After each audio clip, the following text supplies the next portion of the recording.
రాజ్యం ఈ ఈ ఈ ప్రాంతంలో రాజాం మనం చూసినట్లయితే రాజాంలో ఈ ప్రస్తుతం ఎవరైతే వైఎస్ఆర్సీపీ పార్టీ నుంచి తలే రాజేష్ ఇక్కడి నుంచి కంటెస్ట్ చేస్తున్నారు డాక్టర్, అట్లాగే తెలుగుదేశం పార్టీ నుంచి కొండ్రు మురళీమోహన్ కంటెస్ట్ చేస్తున్నారు.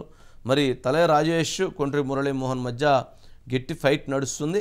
కానీ గతంలో కొండ్రు మురళీమోహన్ గతంలో ఎమ్మెల్యేగా చేస్తున్నారు, మంత్రిగా చేస్తున్నారు.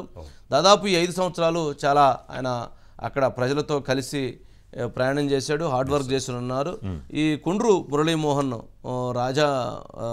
రాజేష్ పైన కొండ్రి మురళీమోహన్ విజయాన్ని సాధించేటువంటి పరిస్థితి సాధిస్తారనేటువంటి స్పష్టంగా నివేదికలు తెలియజేస్తున్నాయి.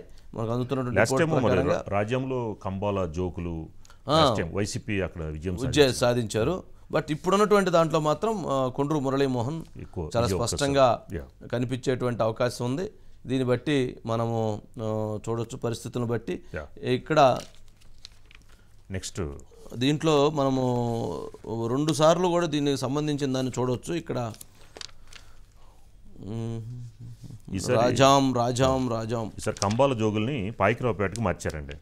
ఈ సమన్వయకర్తల మార్పుల్లో భాగంగా ఈ రాజ్యం నుంచి పాయికరావుపేటకి మార్చడం జరిగిందండి. మరి లాస్ట్ టైం కంబాల జోగులు అక్కడ విజయం సాధించారు రాజ్యంలో.